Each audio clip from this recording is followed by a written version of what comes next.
تفضلوا بالجلوس لو سمحت.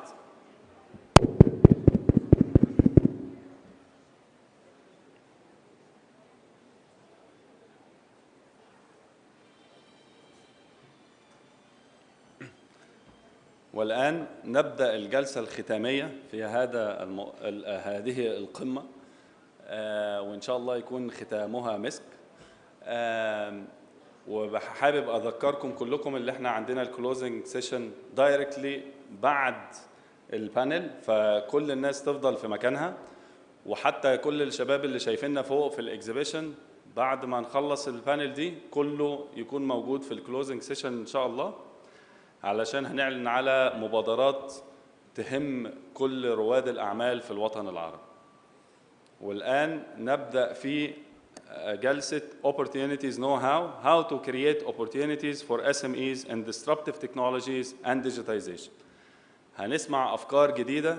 احنا سمعنا الصبح inspirational panel على businesses و terminologies. طب دلوقتي عايزين نعرف ازاي ننقل الواقع ده على الأرض في الوطن العربي. Mohab, the floor is yours. Thank you very much, Karim. Good morning, everyone. My name is Mohab Anis. I'm a professor at the American University in Cairo, and I'm also the CEO of Innovety.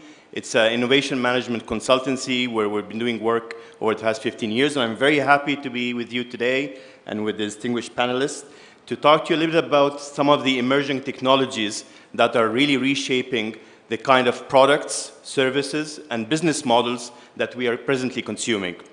So in particular, this approach creates a huge amount of opportunities for SMEs, whether you're looking at emerging technologies such as artificial intelligence, blockchain, virtual reality, augmented reality.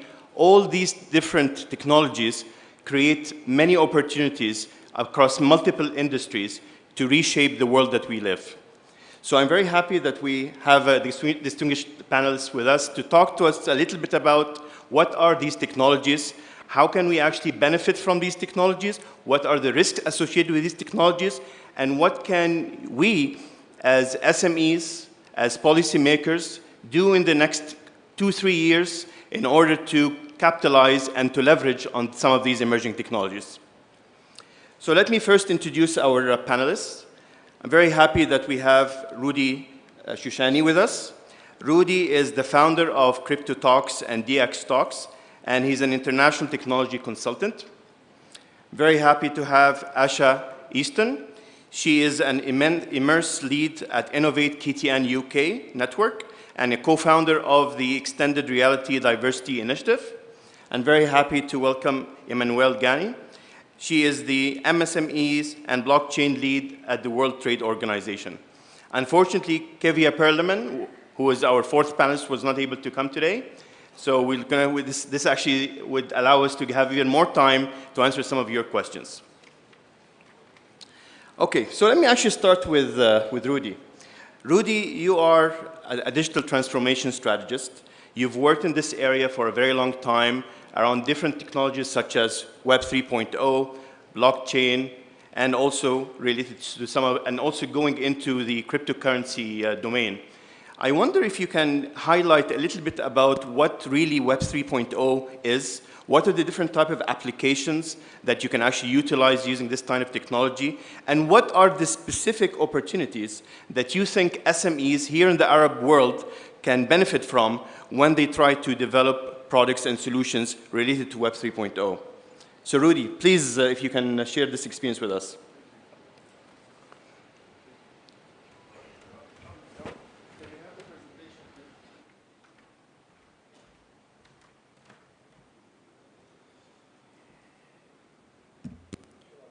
Yeah.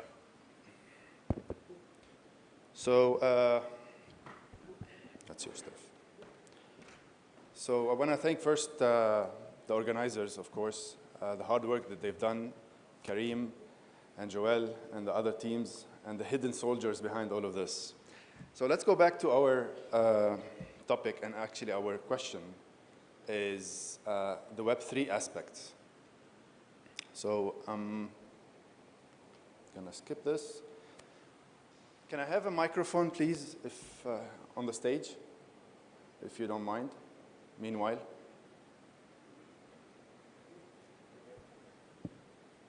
Can we have a microphone on the stage, please? Handheld microphone, if you don't mind. Anyhow. So let me start here. Who knows what's the metaverse? Can I see hands? 1, 2, 3, 4, 5, 6, 7, 8, 9, 10, 11, 12, 13, 14. So that makes maybe 2%, 3%, 5%.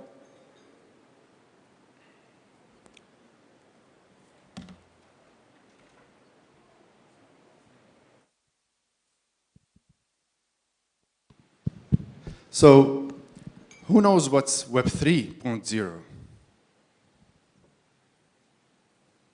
Almost the same number of hands. Right. What about the rest? And today, that's my question. What about 80, 90% of the other people that really don't know? And whatever I will explain, you will still not know. So I'm kind of assuring you, you have to go back and research about this trending topic, about how and what are the elements. I will try to give you pinpoints, of course, but there's a lot of things that you need to take care in between.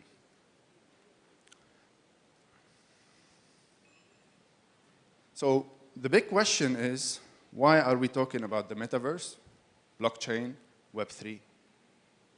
We're here to answer that. But before I answer that, yesterday was the 14th anniversary of the blockchain creation by an unknown person called Satoshi Nakamoto that actually changed how we think about everything today.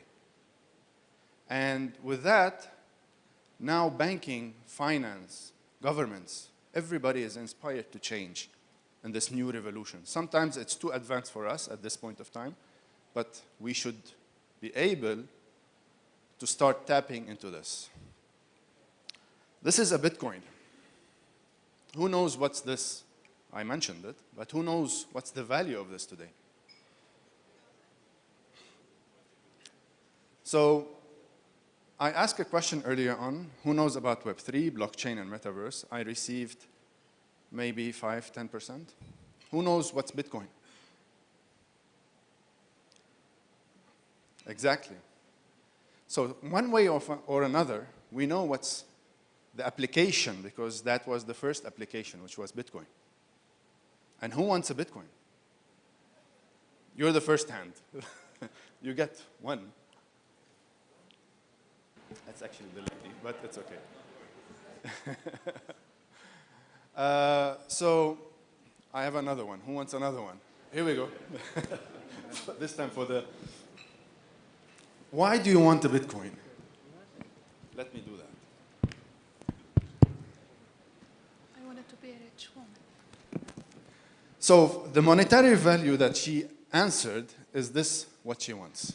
But it's actually way beyond, and this is where we all start, on the monetary value. We want to become richer. But it's actually way beyond of this. It's about the technology. It's about the technology that we are building. I started as a trader in 2016, but then I got interested in the technology aspect of this. So how can we really start venturing into this?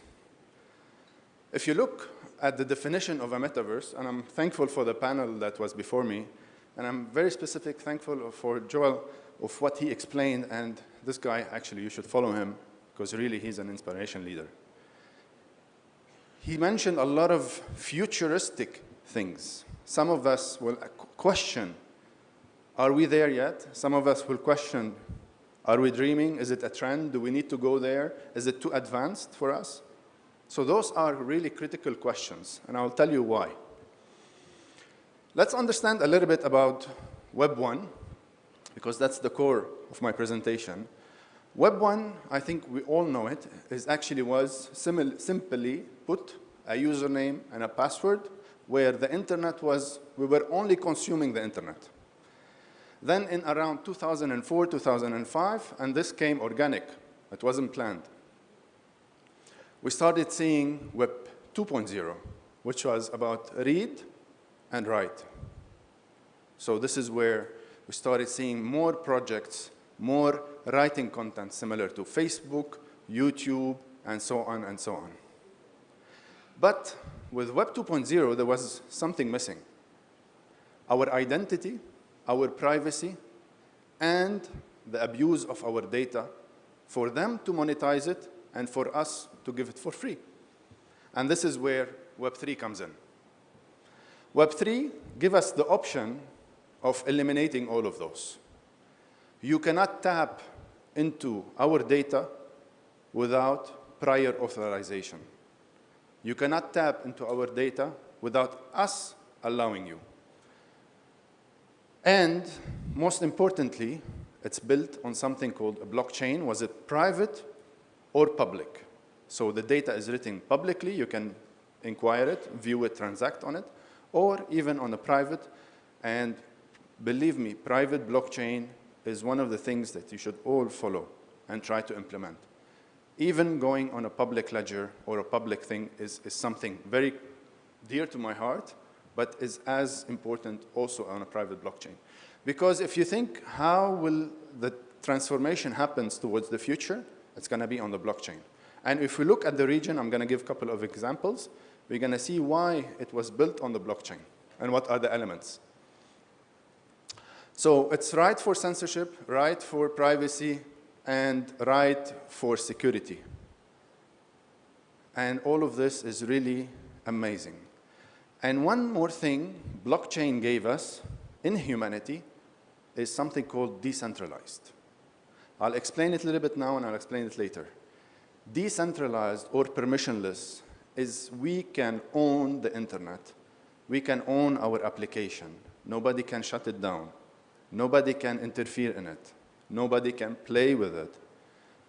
And this is where humanity was given another option, because before that, you had to go to Google, Facebook, or any other platforms and be under the influence or under the regulation of the operators. Of course, with decentralizations, there's ethics, there's security, there's a lot of things that we have to take into consideration. It's not a forest. But now we have more power as humanity again. So in some of political regimes or whatever, now we were giving something also extra value. Did we miss the train or the bus? And that's a question for us. So the technology has been here for 14 years. I hear some questions, we missed the train, we missed the bus, we missed the technology. And let me give you two examples. Artificial intelligence started in the 1950s. 70 years later, it took the booming of it. We're just talking now for the last 5-7 years. AI is really a hype.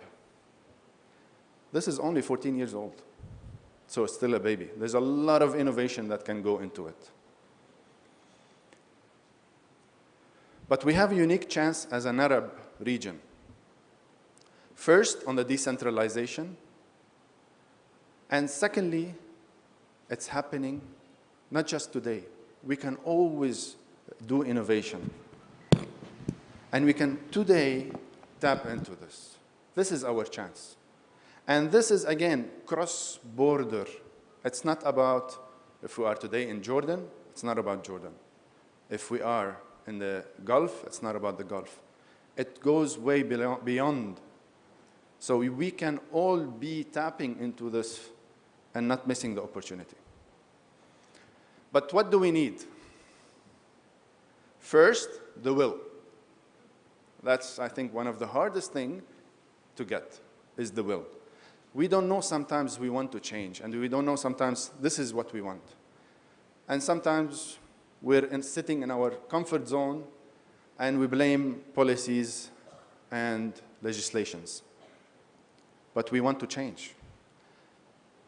And with that, you have to add education for cultural change for the people to follow. And third thing is any entrepreneur that has the will, little bit of education and internet, of course there's other things, can actually tap into this technology.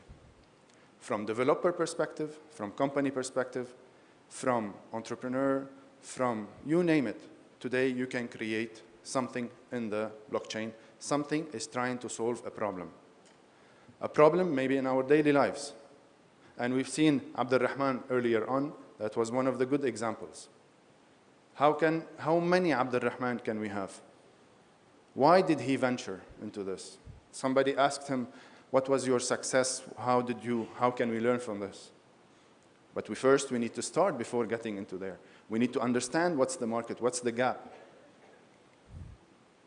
So how can we as an Arab nation and Arab SMEs start into this and really benefit? So I'm going to talk a little bit about what are the elements and opportunities for all of you to tap into. First, it's the infrastructure.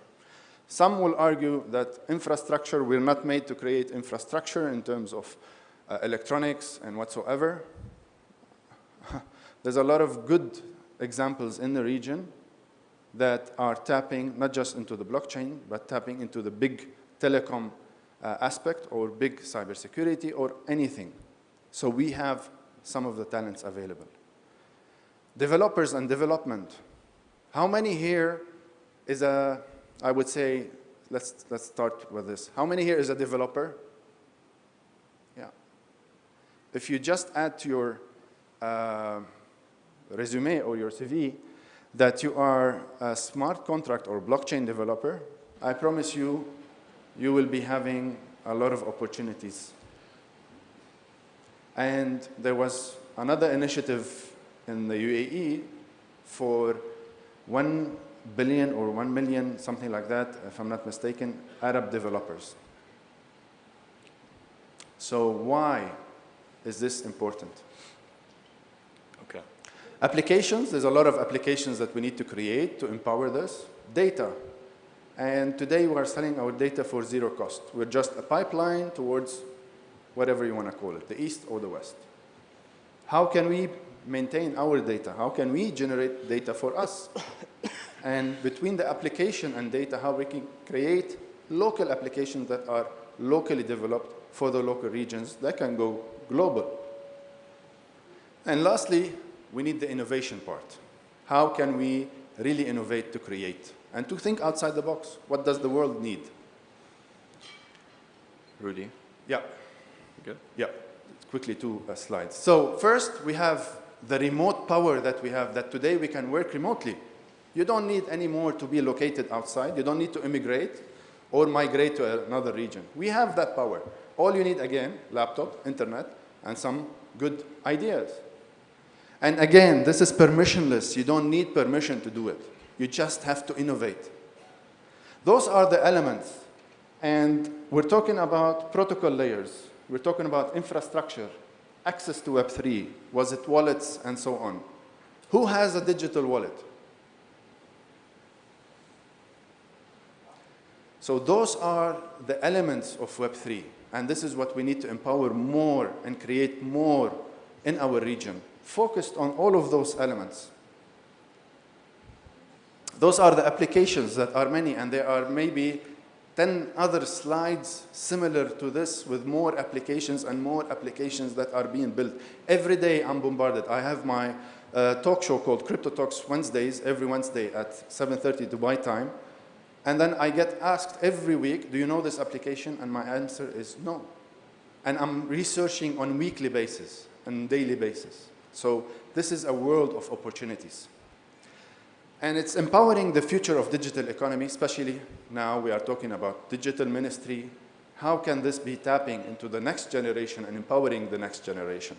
How can governments do legislation to empower this? Better internal collaboration, digital transformation, full automation, empowering the new creator economy, because today we are creator economy, but we don't know it, we don't tap into it. We think only the TikTokers or the YouTubers are the creator economy. No, it's way beyond. And access to finance, policies for entrepreneurs, and of course, empowering remote working. And this is one application. I attended my first university course in the metaverse 3 weeks ago in University of Nicosia. They are the leaders in this region. They saw there's a gap, and then they went into it. And they opened their first course only 3 weeks ago. That was innovation? Yes, of course. It was interactive. There was somebody questioning the previous panel about education in a gamifying way or maybe metaverse. So this is your answer. Can we replicate this into our universities? Can we issue our digital certificates and diplomas on blockchain using Web3? We can. That's easy. You don't need any permission for this. In the end of the day, it's an application on a blockchain. But traceability, same as Abdulrahman, traceability is very powerful. That's the first case I think everybody should venture in. Thank you. And look at Dubai. They want 5 times their objectives and 40,000 jobs. And 40,000 jobs, not just for Dubai, it's for the region. Look at the numbers. They want to increase 20% of their GDP in 2031. And are they dreaming? Possibly. Will they do it? Also possibly. We don't know what's actually the future, even on the metaverse, on the blockchain. I sat down with Google engineers. I sat down with Facebook engineers. They don't know. They said they need 10 years to figure it out. Look at the numbers of stock market of Facebook. It dropped down $80 billion. So am I dreaming too much? Possibly, yes. But can we do something in this global economy also? Why not? It's not a trend. It's something that is available, but we need to tap into it. So this is the biggest question for all of you. What is your next move? And with that, I'd like to thank you. Okay, great. Thank you very much, Rudy, for this very comprehensive talk. And again, thank you for walking us through the kind of evolution that took place from, Web 1, Web 2, Web 3, talking about some of the applications that some of the SMEs are actually developing. And you actually mentioned something quite interesting.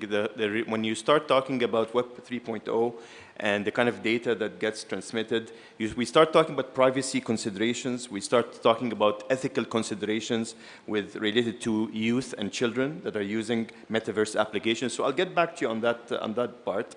But until then, I want to ask actually Asha to tell us another type of emerging technology other than the metaverse part and the Web 3.0, which is the extended reality part. They're related to augmented reality and virtual reality. There are touching points between those two technologies and between Web 3.0. But I want you to shed a little bit more light about extended reality. How is it reshaping some of the products and services that we are consuming? And how can SMEs take value or leverage on this kind of technology, please? Okay, thank you.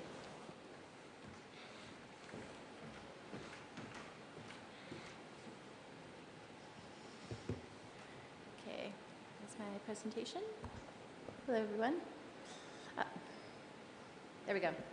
All right, well, thank you so much for having me. I'm really appreciative to be here. It's been a great conference so far. Thank you to Rudy and the panel before for doing all the heavy lifting on defining the metaverse and Web3. As was mentioned, I'm more of an XR perspective on all of this, and I'm going to be speaking more around the XR ecosystem, specifically in the UK, how we've set it up, the innovation ecosystem there, and how we make it work. So just by a show of hands out of curiosity, how many SMEs are in the room? SMEs? Yeah. Okay. And how many people in the room would consider themselves like innovation ecosystem builders for their countries? Okay, cool. So I'm going to give you a bit of background on Immerse UK, who we are, what we do, and how we've grown the landscape in our country. So we are the UK government's innovation network for immersive technology professionals. We were set up in 2016 as a part of another organization, our larger parent organization called Innovate UK KTN. And we're supported by Innovate UK, which is the part of the UK government that does R&D grant funding for all businesses across every industry. And we're a cross-sector network, and our goal is to connect businesses and research organizations across the XR and metaverse ecosystems. And when we talk about the metaverse, I know there's a lot of definitions that have been going around. The metaverse, as we know, it does not exist yet, just as a, don't feel bad if it's a term that's confusing at the moment, but it'll be the kind of collaboration between the merging of immersive technologies with blockchain and these other technologies that will enable it to happen. So we do, also try to drive those technologies as well and bring them into our ecosystem that we currently have. So our goal is to really position the UK as a leader in immersive technologies. So this is just a snapshot of who's involved in our organization. We, as I said, we're cross-sector, so we have lots of representation from the creative industries and other industries as well, and work with all of the major kind of hardware players like Pico and Meta, Microsoft, etc. And when I say we're part of a bigger organization, this is Innovate UK KTN. So this is an innovation arm of the government that works to facilitate cross-sector innovation across all industries, and it's driven by the 5 pillars of their strategy around net zero, diversity and inclusion, global innovation, innovation adoption, diffusion, and place-based innovation. This is just a snapshot of kind of the cross-sector expertise that exists in the organization, and Immerse UK as like a separate network that works within this wider ecosystem. We work to help facilitate with those sector-specific teams around innovation around XR. So how does XR implement into manufacturing, into health, into kind of any of these spaces? So to do that, we kind of bridge the gap between private organizations, SMEs, large corporates, academics, and the government. And we work at a national level, regional, and international level. So nationally, that involves, showcasing all the work that is being done in the UK. We deliver, help to deliver national funding programs, including a large program called Audience of the Future that invested £33 million into developing the XR ecosystem over the last couple of years. We work at a regional level, and on a national level, we also produce the kind of industry reports that kind of look at the sector as a whole on a yearly basis. At a regional level, we work as much as possible to highlight all the work going on specifically in the different innovation hubs in the country and promote investment outside of London, which is where most investment happens and where the majority of immersive tech companies reside. And then we work at an international level as well, particularly with the international team within Innovate UK KTN, to kind of be a gateway to any businesses or other organizations that want to come work in the UK, to give them kind of an overview of the landscape. We help them to understand how it all works. We also work with aligning all the kind of UK government organizations that are doing any international work around immersive, so that they're all communicating with each other and aligning their strategies. And we help to organize international trade missions for the UK to various countries specifically around immersive tech. And we've done that so far in China, South Korea. We did one to Japan this year, and we've done them to the west coast of the US so far. And then this is just an example of the latest immersive economy report that we just produced. It just came out a couple of weeks ago. It's got a lot of great, more in-depth information about the state of the industry right now, and it is UK focused, but I think there are some interesting parts about it that I think are relevant for this talk. And I was told I only had 5 to 7 minutes, so that's why I've kind of kept this presentation very brief, but you can get all the kind of like detailed information about what was in it. We kind of look at the state of the nation. We break down all of the geographies of the country and kind of where the innovation hubs are. We look at the sector application growth areas and which sectors are growing the fastest. Healthcare is actually the one that is growing the fastest right now. We did a kind of a section on the metaverse, what it is, and how it applies to immersive technologies, and what it could be in the future. And then we've looked at, and I think this is probably would be interesting for anyone here who's working on innovation ecosystems in their countries. If you want to do something specific around immersive technologies, it looks at the success of the R&D funding programs that have happened over the last few years that are kind of they're wrapping up and coming to a close in the UK, and what they've done and how they've functioned to drive the immersive tech ecosystem in our country. So it's been very successful, and I think that's kind of a really interesting part of the report that might be relevant to people in this room. But I think overall, the question is, why is this important for the Arab region? Why is it something that SMEs should be paying attention to, and just governments in the region in general? I think, Rudy just made all the really great points about how, major corporations defining their metaverse strategies, despite Facebook losing billions of dollars, it is still, their key focus, and they're not deviating from that. And governments, as you mentioned, bringing on metaverse strategies, and that's just becoming more and more widespread. So this is definitely not something that should be ignored. And another thing in the report that we noticed is that the highest levels of investment, private investment, have happened in the sector this past year and are projected for 2022 to exceed investment trends. So there's a lot of great enthusiasm for the space, and I think that there's a major opportunity for this region to become, a really strong player. So if you are interested in developing something like this, if you're interested in understanding more about how to create an ecosystem that can help this to grow in this particular technology sector in this region, then reach out. We're always looking to collaborate. We're always looking, to share knowledge. So we'd really love to work with more of you. I've been really excited by what we've, seen so far at the conference. So thank you so much. Thank you. Thank you so much, Aisha. And I think one of the things that you mentioned in your speech, that you were talking about that you need cross-sector expertise, which highlights that these kind of extended reality, augmented reality, virtual reality applications and technologies, they can actually create value to healthcare sectors, agriculture, manufacturing, and so forth. And this is a very important point, because a lot of the SMEs that are in this room, they actually are working on different type of industries. And I think this would be an opportunity for them to perhaps speak to you after this panel to see how they can actually collaborate, and also the ecosystem enablers, how they can actually collaborate with your organization to enrich what they do. Okay, very fantastic. So let me actually, be specific about one of the technologies that is kind of creating a lot of dominating factors in the Web 3.0 applications and the different type of technologies, which is blockchain. And for me, blockchain, I didn't really understand what it was at the beginning. And then every time I read a little bit more, I find that the kind of applications are pretty diverse. Even when we talk about things like world trade, effectively, I actually was reading your book, Emmanuelle, about how actually blockchain can actually be a technology that can facilitate world trade. And for me, that was actually quite fascinating. And I would actually like to invite you to tell us about how can you actually do this.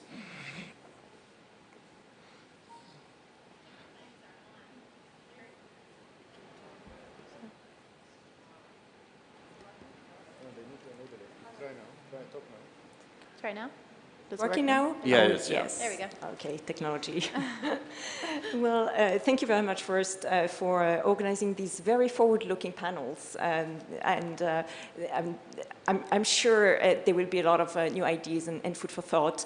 Now, let me dive into blockchain. As you said, we've talked about blockchain in the context of the metaverse in the previous session and earlier in this session.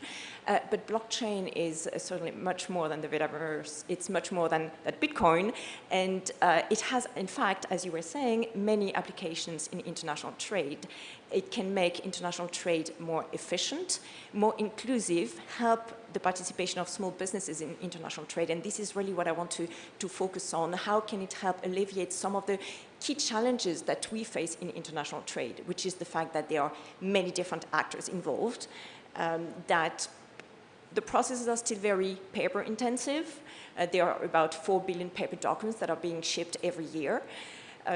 That there is very low visibility into supply chain, and there is also a big problem in terms of access to finance, in particular trade finance, with a big trade finance gap that significantly impacts and affects small businesses. It has been estimated by the Asian Development Bank at 1.7 trillion. It has actually increased because of the pandemic. It was 1.5 trillion a few years ago.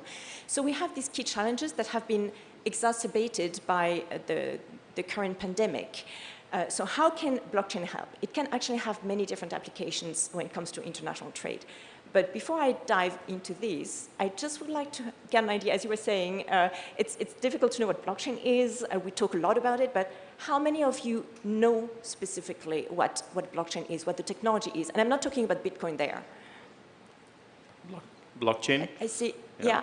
Okay, I see a few hands, but not that many. So let me start maybe with what it is, so that you understand how it can then transform international trade.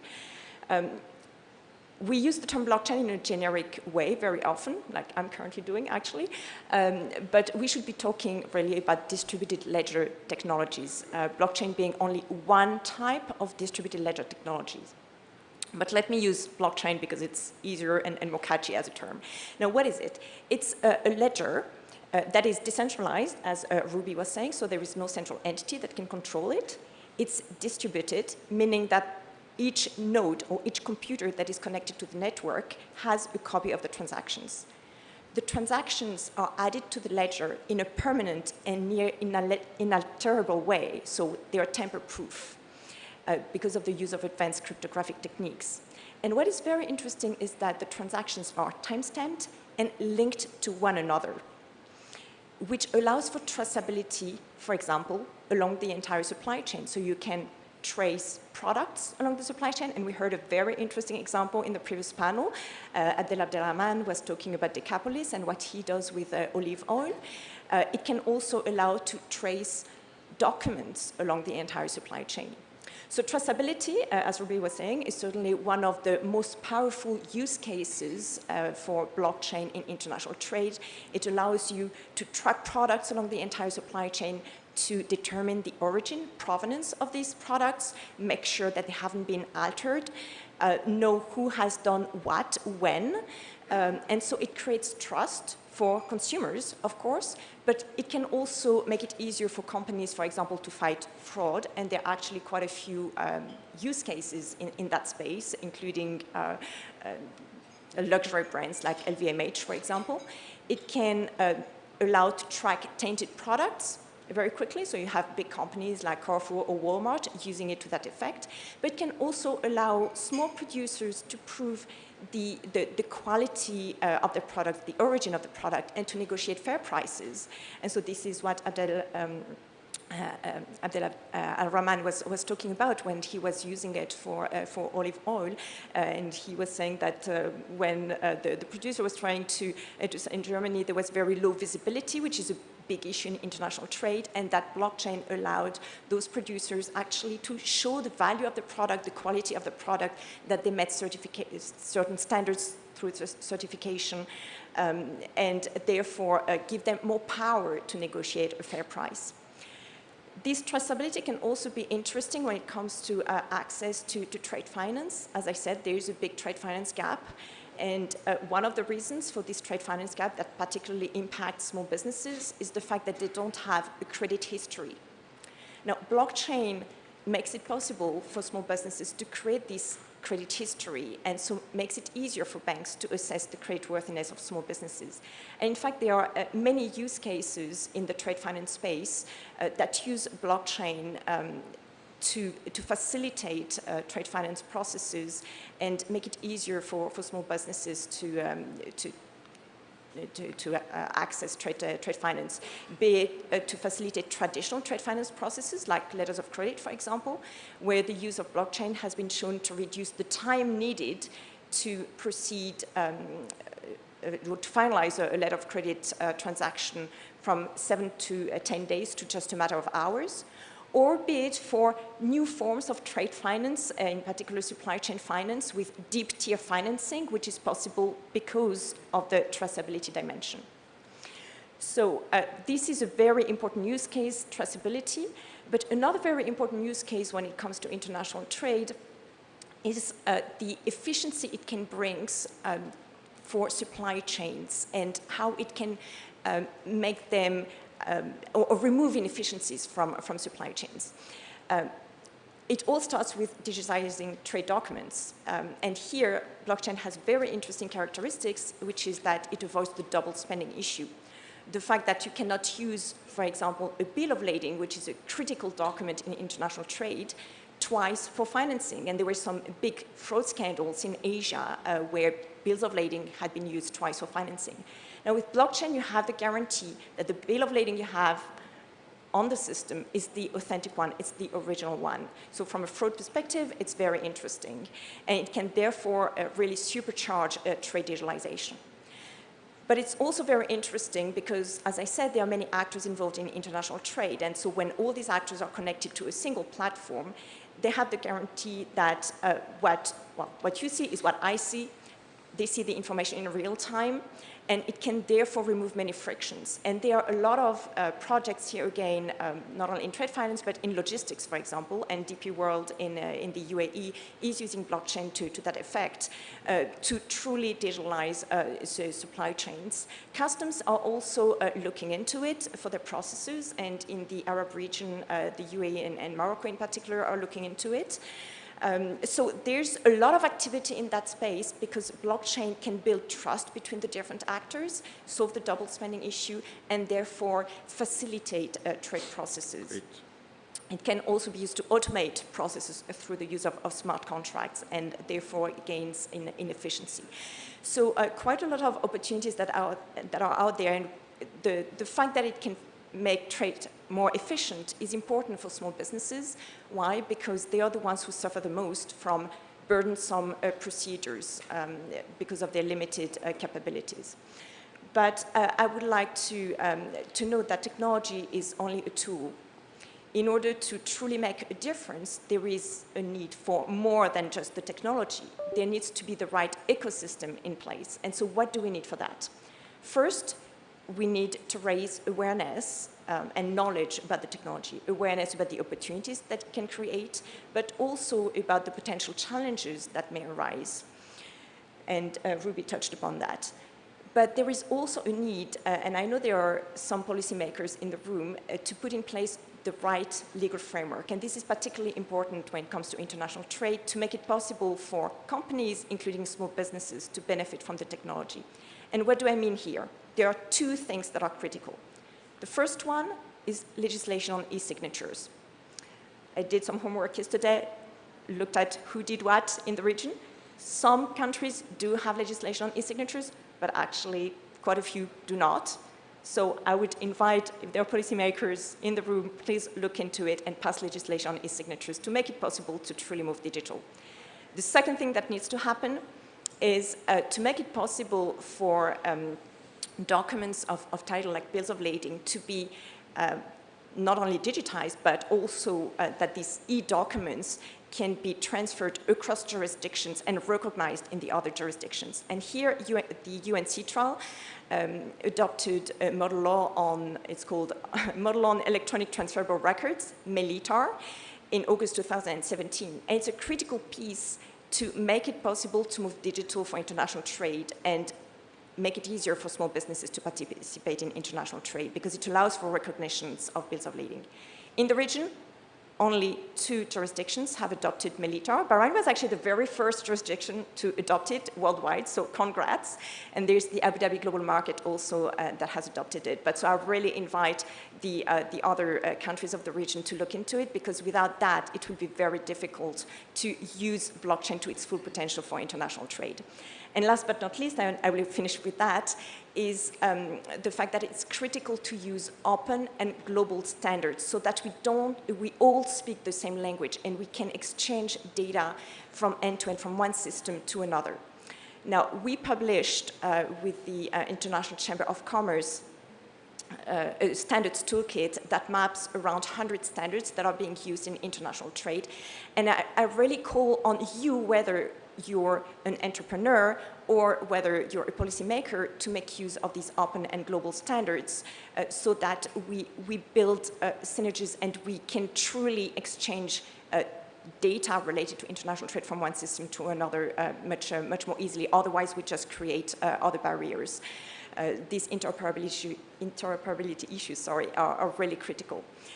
So I will stop there just to summarize many opportunities that are out there for companies, for governments, for small businesses. But there's more than just the technology needed, and so there's really a need to put in place the right legal framework. And I've put here on the slide, if you want to know more, different publications that dive a bit deeper into these issues, and a reference to an online course that I developed with the International Trade Center on blockchain for trade, which is an introduction for SMEs, so for small businesses, to help them understand better what the technology is, what it can do, what it cannot do, because it's not a panacea either, and give SMEs some guidance as to how to use or not this technology. Thank you very much. Thank you very much. Thank you so much, Emmanuelle, for sharing with us these different opportunities related to world trade. Maybe I can highlight two things that you mentioned. One of them is that blockchain does facilitate trading finance in terms of authenticating transactions.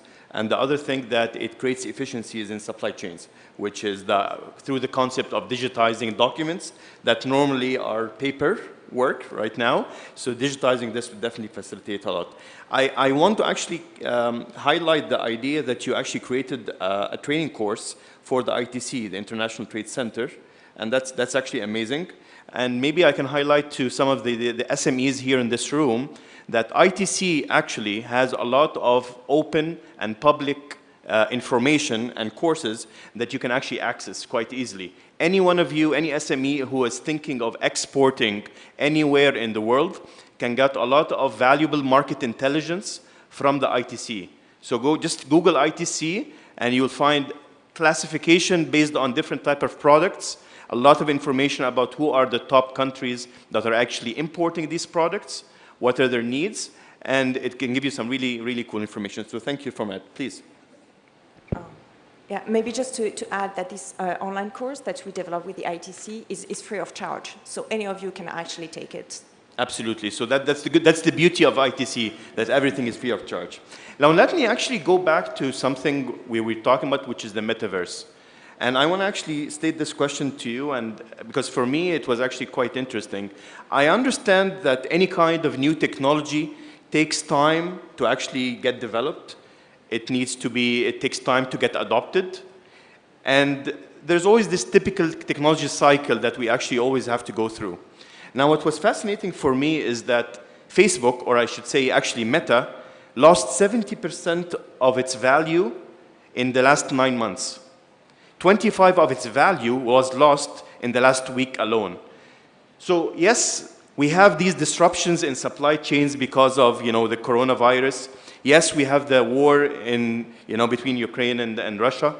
But it was actually fascinating for me to see the kind of report that came out of Meta just last week, where investors were actually criticizing Mark Zuckerberg that he's investing too much in metaverse, and that he's not capable of seeing the kind of returns from this. And actually, I actually quote one of the investors saying that Mark Zuckerberg should actually come back to reality and abandon this kind of distraction. So I wanted to ask you, Rudy, if you are an SME right now and you're thinking of utilizing this kind of metaverse technology, is this too early? What if I actually go into this kind of direction and I have the same fate that I'm having right now for Facebook? Like, Facebook is a very deep pocket company. They can afford to do this. But what about the SMEs here in the Arab region? What kind of advice can you give them? Okay, good question. Because I mentioned this, but also you have to take in the global economics that's happening in the world of not just the war, COVID, we just came out of COVID, the international trade is actually disrupted, the whole supply chain is disrupted. Also, the social media aspect is actually being disrupted. Because why did Facebook change to Meta? That's a big question. Because they saw that also that the social aspect of how they were growing is kind of, they reached a point of saturation. And that's why they wanted something new. They wanted to change their topic. Now they're becoming more of a tech company, and this is where the trend is. But going back to the metaverse itself and losing a lot of value and then now being questioned by stakeholders and shareholders about, should we go there? Should we invest more? I think, if I'm not mistaken, Meta gave $10 billion for the research of the metaverse. Now, this question is actually key, because what's the right answer, we all don't know. So we are in a very early stages. But there's many things that we can know today as a building blocks for this. If you go back not long ago, 7 years ago, AR and VR, they were a hype, right? And then they failed. And now they are back. Look at 2001. Who remembers Pocket PC from HP, if I'm not mistaken? It was too early. It failed. 7 years down the road, Apple created a product more or less similar, of course, much better specs, but in the same idea. But what they created was the marketplace that changed how things go. Look at Tesla. They created innovation beyond. We had cars in the 1920s and 30s based on batteries and electric. Why it didn't work there? There was a lot of politics, we understand. So sometimes it is about too early, sometimes it is about the politics, sometimes we're too far ahead, but what I'm sure for is the metaverse is here to stay. As I said in my statement, Facebook themselves don't know in the next years, in the next 10 years, where is actually meta. Right. Is this meta what we're talking about? I'll give a small example for me, where is one of the applications of the metaverse is going. If you go back not long ago, 7 years, if you wanted to make a cross-country conference call, what did you need to do? If you had nothing, possibly you would invest around $300,000-$400,000 with top tech companies and so on. Fast forward to COVID times, we pay zero. Zoom gave us a utility that we technically it's giving us for free. Zoom, Google Meet, and so on and so on. So we are still in the early stages of anything today. But as far as our local region, and as far as the strategy that was put in UAE in specific, because this is the most, not just in the region, the most advanced ecosystem, I would say, and the most advanced policies in the world of blockchain, metaverse, and so on in the world. How can we also tap into their strategy, one? How can we do our own strategy? There's a lot of things to invest and create on the infrastructure side for it to be mature within the next 10 years. There's a lot of, and infra doesn't have to be hardware. Infra could be software, all right? So a lot of innovation we could put, but the real question, similar to any startup or similar to any entrepreneur, what are we trying to solve? Is there a problem to solve? You know, I teach or I mentored more than 200 startups in the last 3 years alone. Yep. Always they fail on defining their problem. What is the problem we're trying to solve? Where can we have a competitive advantage? How can we do a small MVP and not invest too much money to fail? Yep. And even failure brings lessons. I was there. Everybody failed. I learned from my lessons. So how can we inspire? How can we start teaching? How can we, if I remember, Tunis has a blockchain ecosystem and fund that started. Egypt also, they started into something. We need more of these. Very good. Flat Six Lab, they were here. Anybody from Flat Six Lab today here? Yeah. So they should start into, this is one of the examples. They should start into promoting those and moving forward. Let me actually be specific about this. And I'm going to ask Asha about this. You know, you are working in the metaverse, the augmented reality and the virtual reality space. If there is one industry that you think that or one or two industries that you think SMEs here can perhaps focus on, you see an industry that you see a lot of potential where, you know, XR technology can be applied. Is it about that they can start working in things related to changing the marketing experience of customer? How about the customer experience? Can they change the customer experience in different ways? Could it be possibly, how about things related to commerce? Can we do like X-commerce, extended commerce? What kind of advice? Can you tell me specific areas that SMEs can focus on? My mic's not on, okay. My biggest advice to SMEs particularly is, you know, with this kind of thing is don't adopt technology for the sake of it. Like, that's really important. Don't just adopt it because it's the hype word. As Rudy mentioned, like, does it help you in solving the problem that your business is facing? We all know that SMEs don't have limited resources. So, you know, I would suggest if you can, maybe getting an advisor on your board who's a specific expert in XR or blockchain. People say they are metaverse experts, even though we know the metaverse doesn't exist yet, but we're all kind of, working towards it. And let them help you to deep dive into what your kind of growth trajectory is, what the problem is you're solving, what's your go-to-market, does this technology actually have a benefit to your business? So that's my just kind of like SME generally. Don't just go buy virtual land, for example, and start a virtual store. That's not the right strategy. You need to understand, kind of the sector first. You have to understand the application specifically to what you're doing. The areas where we see the biggest turnover right now is in media and entertainment and gaming. The sector that we see the fastest growing, in the UK anyway, is in healthcare. There are tons of applications in healthcare. It's actually led to a follow-on program from the Audience of the Future program that I mentioned before called Mindset. So there's a specific challenge right now around building XR and health-related applications in the UK because it is so big. The one tricky part about that is, adoption into particularly national health services like in the UK. It's a bit different in places like in the US with private healthcare. But, there's a lot of barriers to entry into healthcare, and there's a lot of, different things you need to adhere to policy-wise and restrictions. So we're trying to help the NHS, figure out that way to enable immersive technologies to enter into the NHS in a more seamless manner and quicker, because usually it takes like 5 or 6 years to get into the NHS. So, there's a whole bunch of different spaces. Every year we're seeing more and more sectors kind of adopting the technology and finding use cases for it. So I wouldn't say there's anything that's really excluded, but those are kind of the biggest ones. So you did mention healthcare is one of the sectors that you're focusing on. Yeah. And aside from the regular, the normal suspect, which is entertainment. Emmanuelle, I think you want to add something here. Yes, I would like, and I know we're running out of time, so I will be very quick. I just wanted to give another perspective on that. Using technology to solve a problem is fine, but I prefer to talk about it in terms of new opportunities. These technologies are still emerging, they're still developing. We don't know where they're going to lead us, but they truly open new opportunities. Absolutely. And so for entrepreneurs in the room, think more in terms of what are the new opportunities that are out there? What can I do? What are the new services that I could develop? There could be new ways of doing things in education. Ruby mentioned it, the first immersive course that you attended.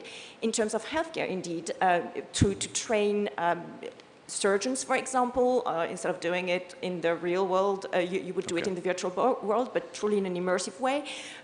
You would be able to attend a concert, for example, a completely immersive concert. There are new services that can be developed using these technologies. And so I think it's very important for entrepreneurs in the room, if you're interested in these technologies, to keep abreast of developments, really understand what are the advantages, the risks that can arise, but also what are the opportunities, how can they change business models? Yeah. So have a forward-looking view on these issues. Thanks. I remember one of the things that going from SaaS, which is software as a service, to virtual world as a service. That can be an area that some of our SMEs and entrepreneurs can look into, virtual world as a service. Thank you very much for that, Emmanuelle. Now, since we're talking about SMEs and startups, maybe I can ask some of the audience if you have any questions. Not a single one? Okay. All right, Karim. All right. So I invite anyone who has any questions to please approach the panelists after this panel. And I'm sure that they'll be very happy to answer any of the questions. I think we're running out of time, unfortunately. So, but I invite you to definitely talk to the panelists after this panel. I'm sure that you can find different ways to collaborate. With that, I want to thank again all the panelists once again, Rudy, Asha, Emmanuelle, and thank you again for attending this panel. And a pleasure to be here with you. Thank you.